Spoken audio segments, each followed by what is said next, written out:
Ang mabuting balita ng Panginoon ayon kay San Mateo.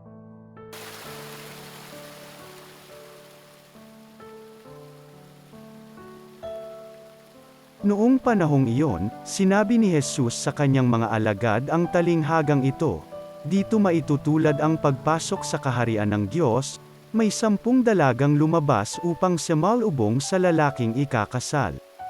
Bawat isa'y may dalang ilawan. Ang 5 sa kanila'y hanggal at ang 5'y matalino. Ang mga hanggal ay nagdala ng kanilang mga ilawan ngunit hindi nagbaon ng langis. Subalit ang matatalino'y nagdala ng langis bukod pa sa nasa kanilang ilawan. Nabalam ng dating ang lalaking ikakasal, kaya't inantok silang lahat at nakatulog. Ngunit nang hating gabi na'y may sumigaw, 'Narito na ang lalaking ikakasal. Salubungin ninyo.' Agad nagbangon ang 10 dalaga at inayos ang kanilang ilawan. Sinabi ng mga hanggal sa matatalino, 'Bigyan naman ninyo kami ng kaunting langis.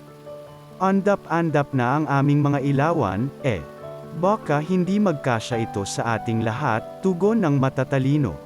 'Mabuti pa'y pumunta muna kayo sa nagtitinda at bumili ng para sa inyo.'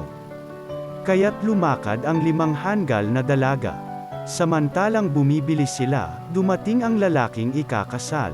Ang 5 nakahanda ay kasama niyang pumasok sa kasalan, at ipininid ang pinto. Pagkatapos, dumating naman ang 5 hanggal na dalaga. 'Panginoon, papasukin po ninyo kami,' sigaw nila.